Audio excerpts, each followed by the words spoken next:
Father in heaven, holy is your name. Your kingdom come, your will be done on earth as it is in heaven. Our Father in heaven,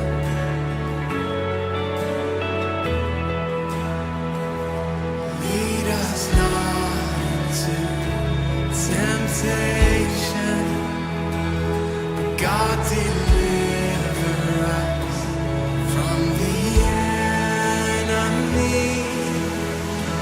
Yours is the kingdom and the power and the glory forever.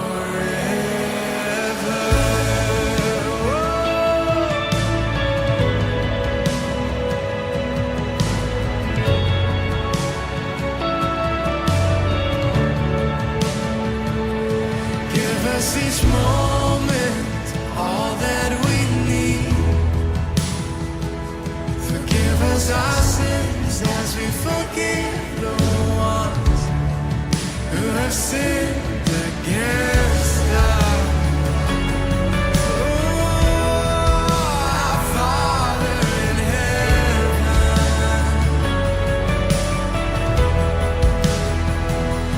lead us not into temptation. Come on. But God deliver us from the enemy.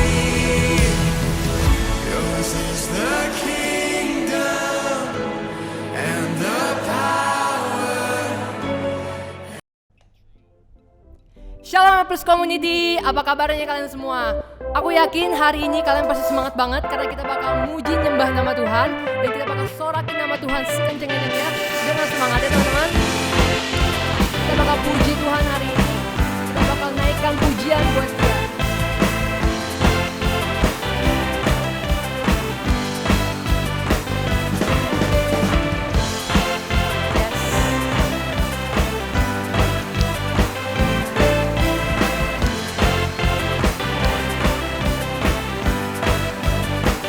Namanya Tuhanku, menara yang teguh, kota benteng perlindunganku,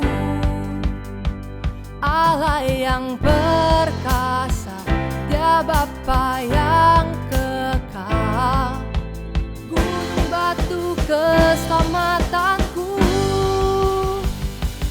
Engkau yang termulia di bumi di surga, termasyur perkasa selamanya.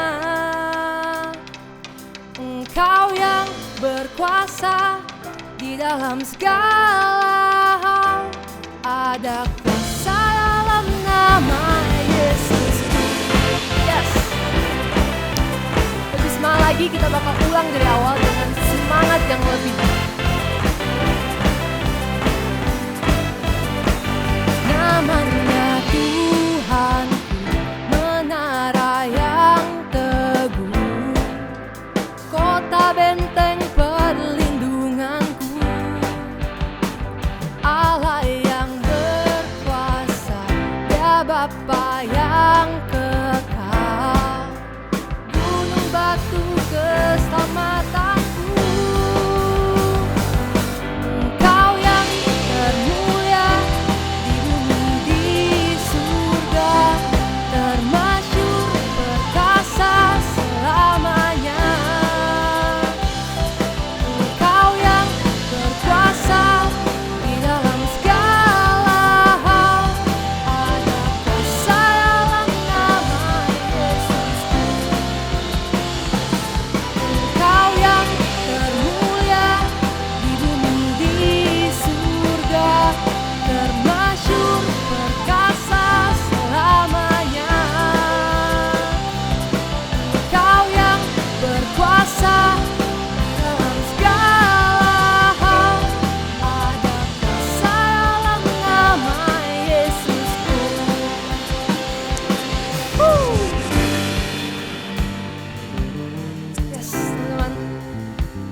mau sebut namanya, hanya Dia. Nama di atas segala nama. Nama di atas segala nama. Nama yang telah membebaskanku. Segala kuasa tunduk pada nama itu. Yesus Tuhan segala Tuhan. Nama di atas segala nama. Nama yang telah membebaskanku. Segala apa? Segala kuasa tunduk pada nama itu. Yesus Raja segala raja.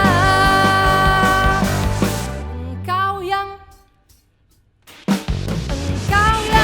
termulia di bumi di surga, termasyur perkasa selamanya. Engkau yang berkuasa di dalam segala hal, ada kuasa dalam nama Yesus. Engkau yang termulia di bumi di surga, termasyur perkasa selamanya. Engkau yang berkuasa di dalam segala hal, ada kuasa dalam nama Yesusku. Ada kuasa dalam nama Yesusku.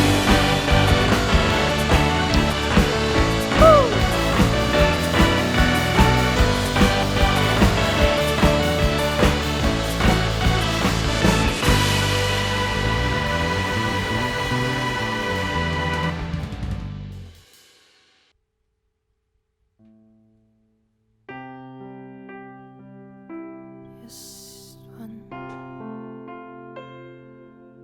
Biar hari ini ya Tuhan, kita mau menyembah Engkau lebih dalam ya Tuhan. Kami mau percaya ya Tuhan, bahwa hanya Engkau Allah dalam hidup kami. Yes.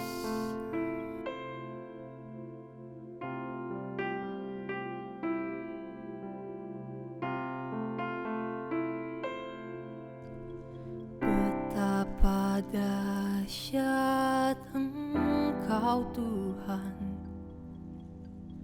pencipta segala yang ada, dulu sekarang sampai selamanya. Hanya Engkau Tuhan,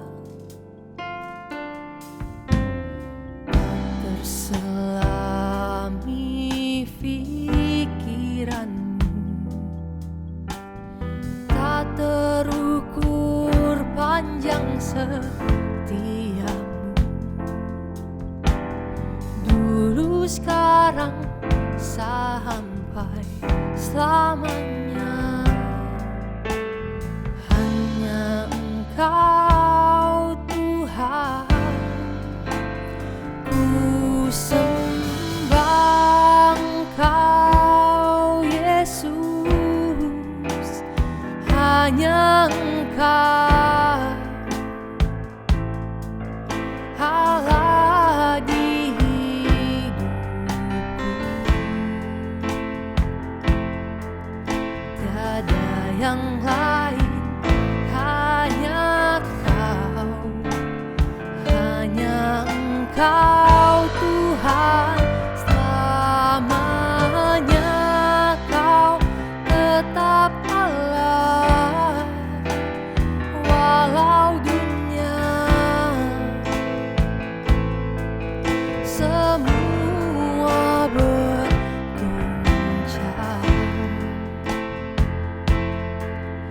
tak tergoyahkan, Kau tetap Allah.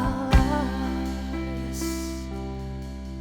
Kamu percayanya Engkau Engkau Allah kami satu-satunya di bumi. Betapa dahsyat Engkau Tuhan pencipta segala yang ada, dulu sekarang sampai selamanya. Hanya Engkau Tuhan tak terselami,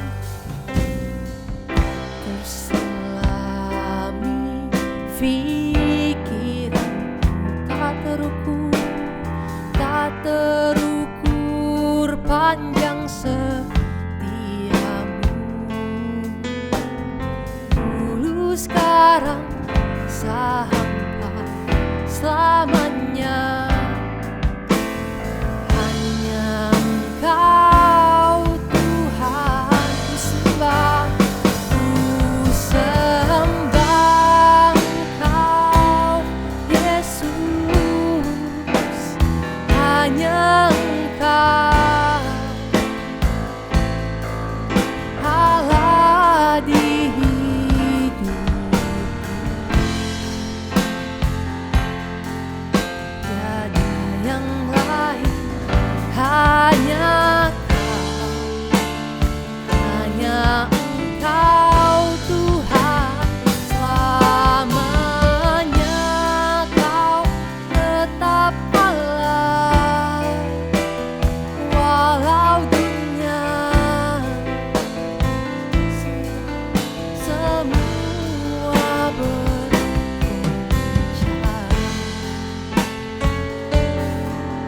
tak tergoyahkan. Kau tetap Allah. Ku sembah Engkau Yesus. Hanya Engkau Allah di hidupku, tiada yang lain. Hanya Engkau Tuhan, selamanya Kau tetap Allah, walau dunia semua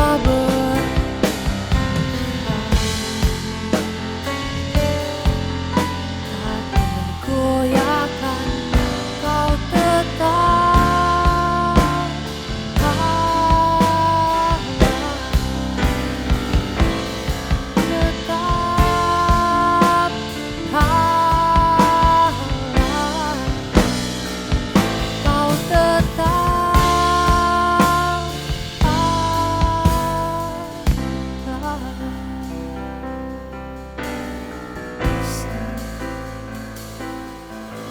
Kami mau percaya Tuhan, kalau hidup kami sulit hari ini ya Tuhan, kalau kami rasa gak ada lagi ya Tuhan yang bisa kami lakuin ke depannya, kami bisa bingung ya Tuhan. Kami bisa banget bingung mau ngapain ke depannya tanpa Tuhan. Kami mungkin bisa berjalan ke depan tanpa Tuhan, tapi kami gak akan pernah tahu apa yang bakal terjadi ke depannya Tuhan kalau kami gak berjalan sama Tuhan.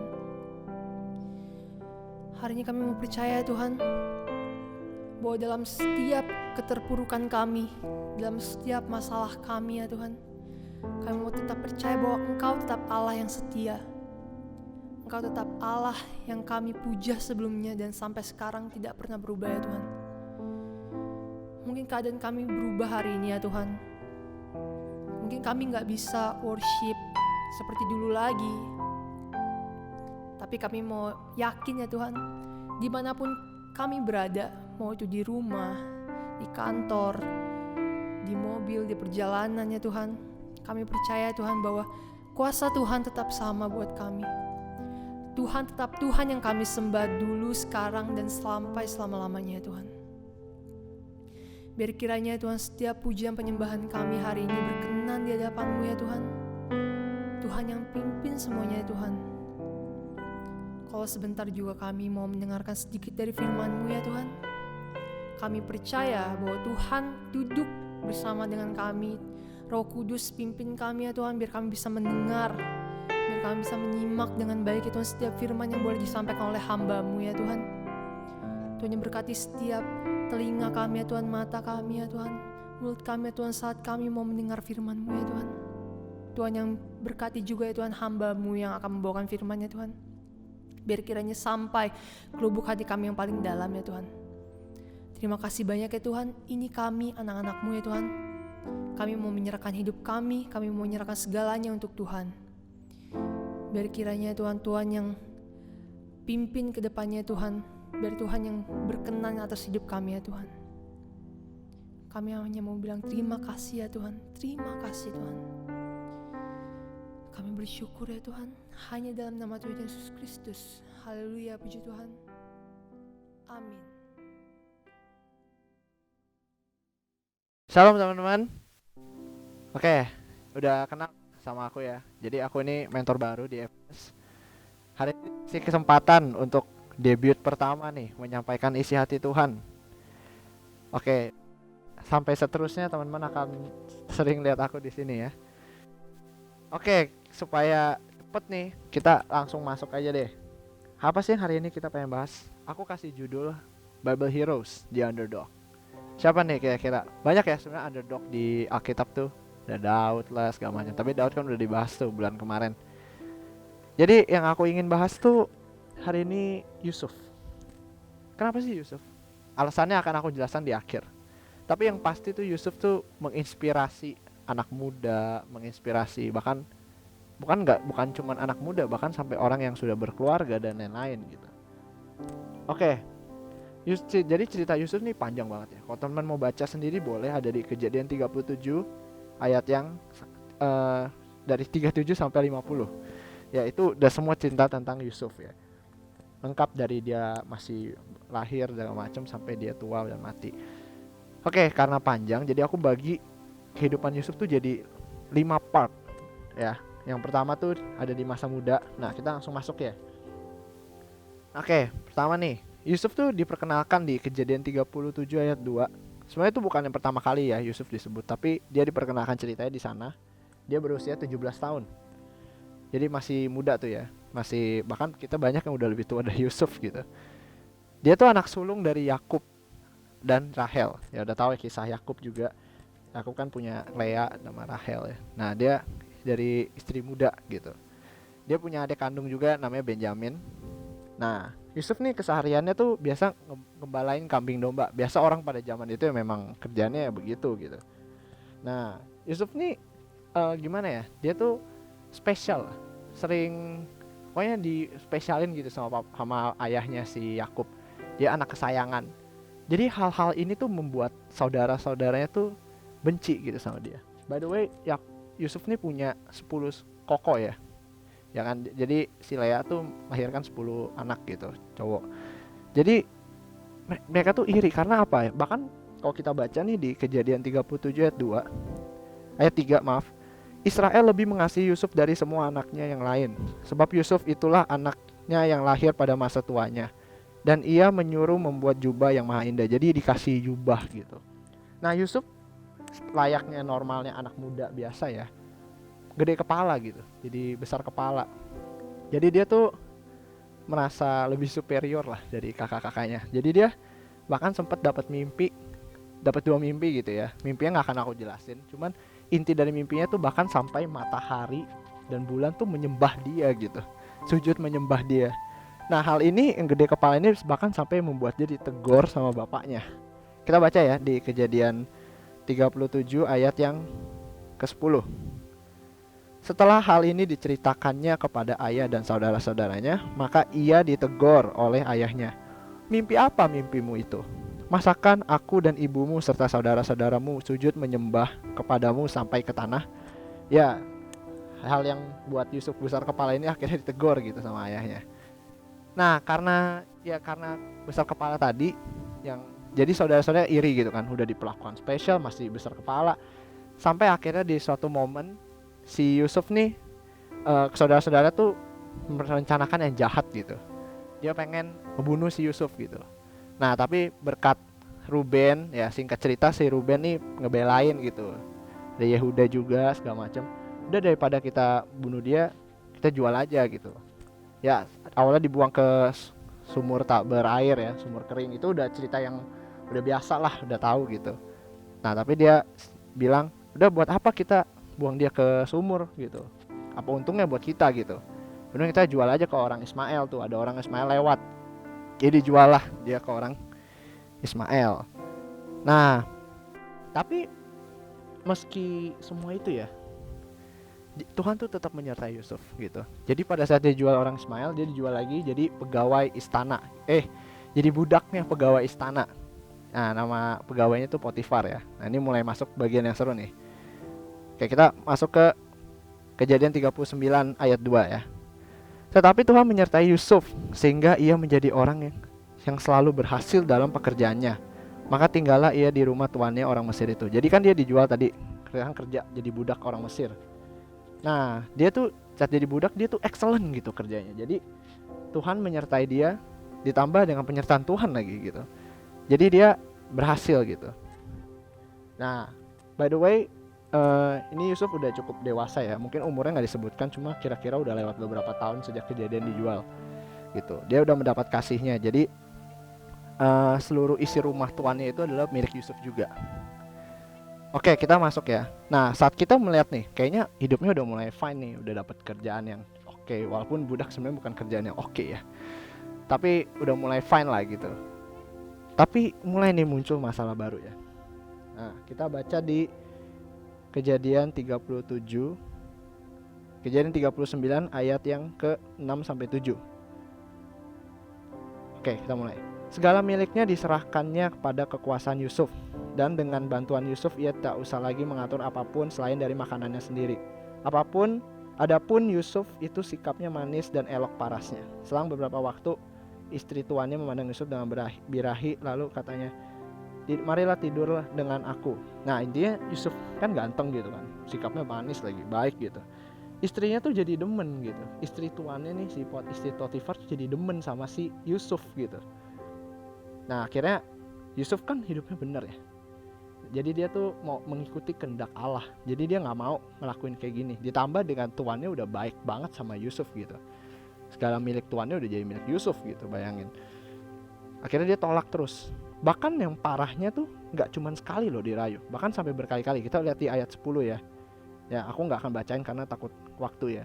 Pokoknya kalian bisa tampilin aja ya di ayat 10, kalian baca. Intinya tuh di berhari-hari perempuan tuh membujuk si Yusuf gitu. Tapi Yusuf juga tolak sampai akhirnya, nah ini ada di Kejadian 39 ayat 12 sampai 19, si perempuannya itu narik bajunya Yusuf gitu. Udah ayo tidur sama aku gitu, kata si istri Potifarnya gitu. Nah terus sampai akhirnya Yusuf nolak, akhirnya bajunya lepas gitu kan. Akhirnya baju yang dilepas ini tuh jadi bahan fitnahannya, bahwa si istri Potifar nih fitnah si Yusuf kalau dia bilang ke suaminya, si orang Ibrani yang lu bawa ke tempat ini mau melecehkan aku gitu. Dengar itu langsung marah dong tuannya dong. Gila, nggak tahu diri banget lu. Udah gue kasihin hal yang baik masih begini. Kira-kira begitu ya. Cuman lengkapnya kalian kalau mau baca ada di Kejadian 39. Ini aku persingkat aja gitu. Akhirnya Yusuf dilemparkan di penjara di Mesir karena tuannya marah ya, tadi difitnah kan. Nah jadi by the way umur Yusuf kira-kira di sini tuh udah antara 27 atau 28 tahun. Jadi udah hampir 10 tahun dari kejadian yang dia dijual gitu. Oke, kita masuk ke part kedua nih, di penjara. Setelah Yusuf di penjara, lagi-lagi Tuhan menyertai Yusuf. Kejadian 39 ayat 21 sampai 23. Oke, aku gak akan bacain. Tapi intinya di ayat itu bilang Tuhan menyertai Yusuf sehingga dia jadi kesayangan kepala penjara itu. Bayangin. Jadi udah dijual, jadi kesayangan lagi. Kita udah jadi kesayangan tuannya, jadi budak. Sekarang jadi napi aja dia tetap jadi kesayangan gitu. Nah, oke, singkat cerita, ada si Firaun nih punya kepala juru minuman dan juru roti. Mereka melakukan kesalahan yang fatal sama si Firaun. Sampai akhirnya si dua orang itu dimasukin ke penjara yang sama Yusuf gitu. Nah akhirnya Mereka nih pas ditaruh penjara yang sama Yusuf, mereka dapat mimpi gitu. Nah, mimpi yang aku juga nggak akan ceritain. Kalau kalian mau baca, ada di Kejadian 40 ya. Nah, jadi Yusuf ini ya tadi ya udah ganteng, sikapnya bagus, hikmatnya juga mantep gitu. Jadi dia bisa terjemahin mimpi gitu. Jadi mimpi si juru minuman nih intinya mimpinya dia bakal 3 hari kemudian dia akan diangkat lagi ke jabatannya gitu. Bakal dibalikin lagi lah jabatannya gitu. Sedangkan si juru roti ini bakal digantung gitu, bakal mati lah intinya 3 hari kemudian. Nah ini yang bagian yang aku suka nih. Yusuf kan juga manusia ya. Kita baca di Kejadian 40 ayat 14 sampai 15. Yusuf dia habis terjemahin mimpinya ke juru minuman itu, kan juru minum bakal balik jabatan nih. Yusuf tuh juga bilang, akhirnya dia bilang gini, tetapi ingatlah kepadaku apabila keadaanmu telah baik nanti, tunjukkanlah terima kasihmu kepadaku dengan menceritakan hal ihwalku kepada Firaun, dan tolonglah keluarkan aku dari rumah ini, sebab aku diculik begitu saja dari negeri orang Ibrani, dan di sini pun aku tidak pernah melakukan apa-apa yang menyebabkan aku layak dimasukkan ke liang tutupan ini. Emang benar kan? Yusuf nggak melakukan apa-apa yang salah gitu. Akhirnya dia, intinya kasarnya Yusuf bilang, ingat gue dah saat lu udah berhasil gitu, saat lu dibalikin, saat lu sukses nanti gitu. Dan kalian tahu apa yang terjadi? Yusuf dilupakan begitu saja. Di ayat yang 23 kita lihat tetapi Yusuf tidaklah diingat oleh kepala juru minuman itu, melainkan dilupakannya. Oke, luar biasa ya, dilupain gitu. Dan dilupainnya itu 2 tahun loh. Setelah 2 tahun ya, kita masuk nih, Yusuf mulai ditinggikan. Ini masuk part yang ketiga. Setelah dia dilupakan selama 2 tahun, Firaun yang gantian dapat mimpi nih. Baik lagi, aku gak akan ceritain mimpinya. Kalau kalian mau baca, ada Kejadian 41. Tapi aku langsung kasih tahu aja artiin mimpinya si Firaun ya. Jadi si Firaun ini mimpi kan, jadi dia tuh nggak udah panggil orang yang berakal budi segala macam, ahli sihir di Samsung, nggak ada yang bisa terjemahin. Sampai akhirnya si juru minuman ini inget, oh dulu gue sempat masuk penjara, ada orang yang bisa terjemahin mimpi gue dan akurat nih. Dipanggil tuh si Yusuf. Nah si Yusuf tuh langsung ceritain tuh arti mimpi-mimpinya, bahwa Mesir nih bakal mengalami 7 tahun kemakmuran dan 7 tahun kelaparan. Nah bukan cuman itu, Yusuf pun juga orang yang pinter gitu, yang cerdas. Jadi dia kasih solusi gitu. Kita harus begini untuk menghadapi kelaparan nanti. Dan kita baca ya di ayat Kejadian 41 ayat 37. Kita baca, usul itu dipandang baik oleh Firaun dan oleh semua pegawai. Jadi usulnya tuh dipandang baik gitu. Ya. Usulnya pokoknya dipandang baik sama si Firaun. Nah, setelah dengar usul itu, Firaun kagum. Firaun tuh kayak bilang, belum pernah gue dengar orang tuh yang kayak gini, diberi kuasa oleh Tuhan semantap ini gitu lah. Oke, sejak saat itu akhirnya,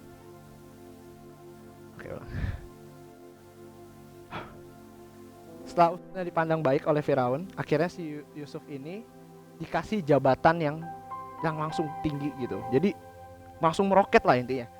Nggak basa-basi lagi. Langsung Firaun bilang, lu jadi orang nomor 2 di Mesir. Perintah lo adalah perintah gua. Gitu kata si Firaun. Jadi Firaun tuh cuman tunduk sama si Yusuf, cuma tunduk sama Firaun. Bayangin dari nabi langsung jadi orang nomor 2 ya. Keren ya. Agumnya tadi akan kepintaran Yusuf gitu.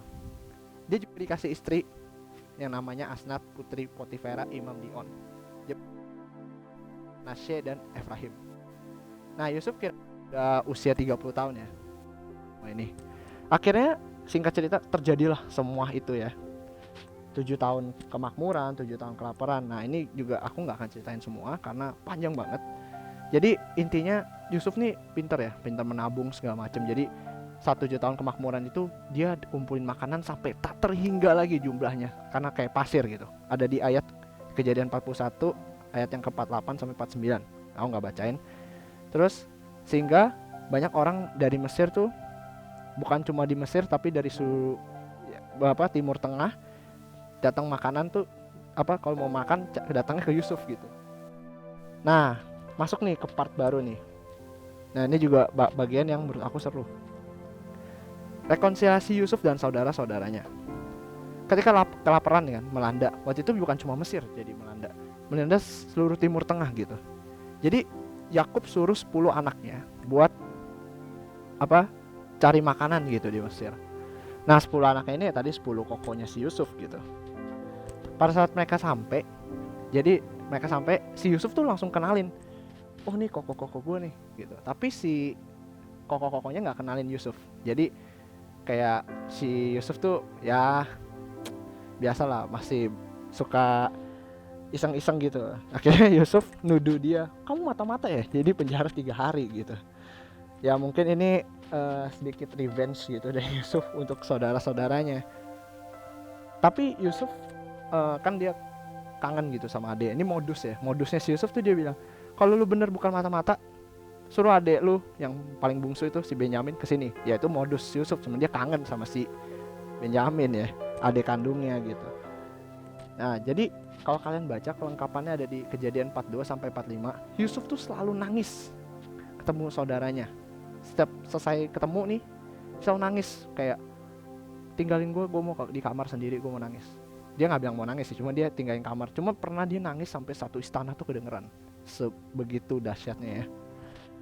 Nah di Kejadian 45 Yusuf tuh tak tahan lagi, dia langsung memperkenalkan diri ke saudara-saudaranya.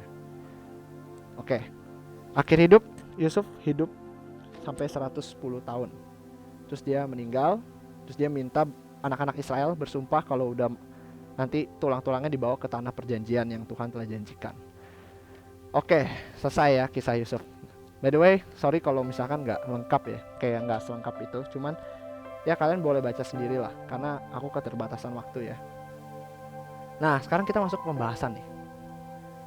Masa muda. Di masa muda apa sih yang kita pelajarin dari seorang Yusuf? Yusuf itu besar kepala. Ya, tadi tokoh Alkitab kan bilang nggak ada yang sempurna ya. Mereka dia besar kepala karena apa? Anak kesayangan gitu. Nah, jadi kalian ya kalau jadi anak kesayangan atau jadi anak yang spesial, tolonglah jangan besar kepala ya. Karena manusiawi itu kadang begitu gitu. Tapi untuk mencegah kayak saudara-saudaranya iri segala macam ya, jangan besar kepala gitu. Apalagi sampai dapat mimpi matahari sujud gitu menyembah. Itu sih keterlaluan menurut aku ya. Sampai ditegur ayahnya gitu. Oke. Kita belajar lagi bahwa penyertaan Tuhan yang membuat pekerjaan Yusuf selalu berhasil. Jadi ingat, bukan karena kuat gagah kamu, bukan karena kuat gagah kita nih, gitu kan. Tapi karena penyertaan Tuhan, ia selalu berhasil. Berikutnya, Yusuf tidak mengeluh sama muda. Berapa sih dari kita yang sering gitu ketimpa masalah terus ngeluh? Yusuf nggak dosa, nggak apa, dijual, nggak ngeluh, dia kerja aja. Jangan sama budak Ibrani, dia budak loh, bukan sesuatu yang menyenangkan gitu. Dia kerja excellent sampai dipercaya sama tuannya. Ya masuk lagi ke poin berikutnya bahwa Yusuf melakukan segala pekerjaannya dengan excellent. Bayangin, dia dibudak, penjara lagi, excellent. Semua pekerjaan dia lakukan dengan sebaik itu sampai dia dipercaya sedemikian rupanya gitu. Keren ya. Baik lagi ya ke poin berikutnya. Yusuf berintegritas. Ingat ya kisah yang tadi istri Potifar yang demen sama Yusuf gitu. Yusuf sebenarnya bisa aja, ya udah mau tidur sama istri Potifar boleh aja. Lagi pula istri Potifar juga gak bakal cerita kan. Lagi pula dia budak, dia harus nurut sama istri Potifar gitu. Dia budak tuh gak bisa nolak gitu. Tapi Yusuf berintegritas, dia tahu pada saat itu apa yang benar untuk dilakukan. Dia mengikuti kehendak Allah. Walaupun akhirnya konsekuensinya dia fitnah, dia tetap berintegritas. Kita belajar ya dari seorang Yusuf tuh, integritas tuh penting gitu dalam sebuah pekerjaan, dalam hidup juga. Kita masuk ke poin di penjara. Apa yang kita pelajari dari Yusuf di penjara? Lagi-lagi penyertaan Tuhan ya. Jadi ingat tuh, sukses bukan karena kamu, tapi karena Tuhan ya. Karena Tuhan mau menyertai kamu dari awal. Kamu berjuang sampai kamu berhasil, itu karena Tuhan. Jadi jangan sesekali orang tuh sombong kalau dia berhasil ya. Aduh jabatan gue naik. Ya emang kadang kita bekerja juga susah payah. Tapi ingat, semua hal diizinkan tuh karena Tuhan. Kalau Tuhan gak izinin, kamu gak akan sampai gitu. Oke, kita masuk ya ke berikutnya. Yusuf dilupakan selama 2 tahun oleh juru minuman. Nah ini biasa kalau di zaman sekarang bisa viral kali ya. Gila nggak tahu diri banget lu, udah gue bantuin segala macem, lupain gue 2 tahun. Mungkin kalau zaman itu ada sosmed mungkin udah viral gitu kan. Nah Yusuf nih dilupain selama 2 tahun tapi dia santai aja. Balik lagi ya tadi poin yang dia tidak mengeluh. Bahkan bukan cuman itu, kan kita belajar ya Yusuf tuh akhirnya jadi orang nomor 2 gitu di Mesir. Tapi dia nggak nyalah-nyalahin tuh juru minuman itu, nggak dendam atau nggak segala macem. Itu akan kusimpan buat nanti poinnya. Berikutnya, pada saat Yusuf ditinggikan, Yusuf mendapat promosi. Nah kita belajar bahwa Tuhan kalau ngangkat seseorang tuh nggak nanggung-nanggung. Kalian bayangin ya, Yusuf dari yang bukan siapa-siapa, napi, ya kan, budak, ya kan, ya paling-paling indah ya masa-masa muda dia jadi anak kesayangan. Tapi itu pun dia tertekan pasti saudara-saudara yang nggak suka sama dia.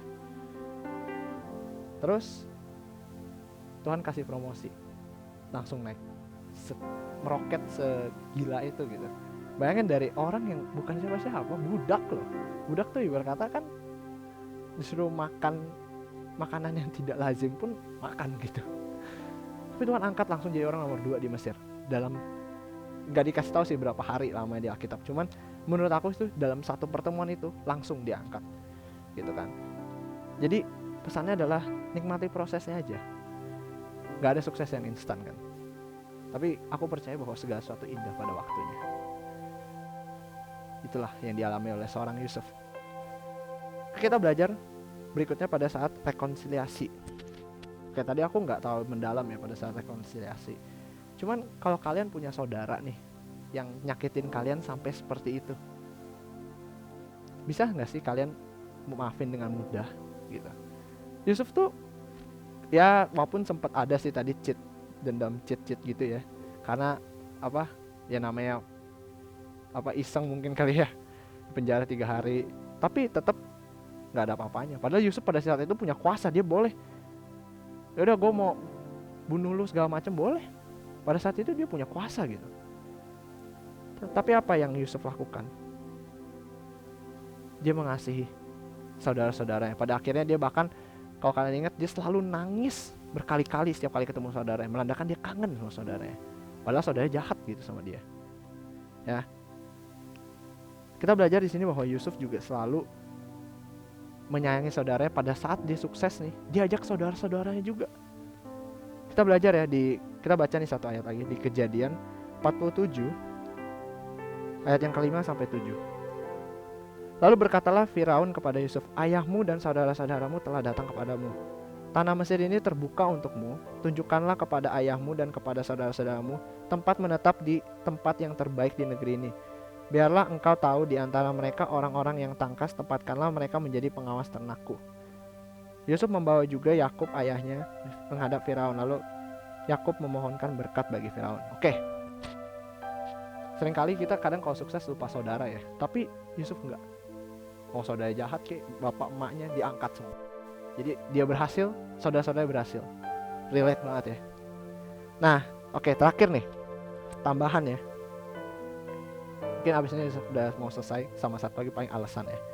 Aku kasih 2 poin tambahan yang menurut aku ini tafsiran aku sendiri ya. Yusuf tuh berimpact loh.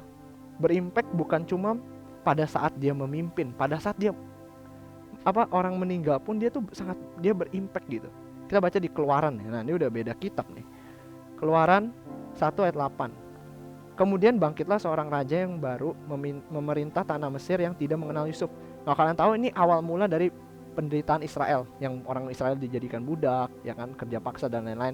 Nah, itu semua bermula dari raja yang gak kenal Yusuf. Bayangin, dengan kenal Yusuf aja, lu tertular dampak positif, sikap-sikap positifnya, ya kan. Jadi bisa dibilang pada saat itu satu Mesir tuh tobat gitu, saat kenal Yusuf, ya kan. Ya, tafsirannya seperti itulah, ya kan. Sama berikutnya nih. Nah, ini yang sorry to say nih ya, yang menurut aku banyak tokoh Alkitab lain gagal dalam hal ini. Setia sama pasangan, berintegritas yang tadi. Bukan ngeremehinnya tokoh lain ya, tapi banyak tokoh Alkitab tuh yang gagal dalam hal ini. Abraham aja contohnya, istrinya aja dia satu sih sebenarnya, cuman dia berpoligami. Daud, Salomo jangan ditanya. Sampai akhir hidupnya aja bahkan Salomo sempat jatuh gitu dalam dosa menyembah berhala gara-gara istri-istrinya. Nah, kita coba lihat ya, belajar dari seorang Yusuf. Yusuf udah ganteng, ya kan? Udah pinter loh dia. Udah kaya, ya, cowok kaya nih, ya kan? Udah kaya, pinter, punya kekuasaan, dihormati banyak orang, cinta Tuhan. Tapi tebak berapa istri Yusuf? 1 guys. Itulah kenapa Yusuf bisa mengakhiri kehidupannya dengan penuh dengan kemenangan.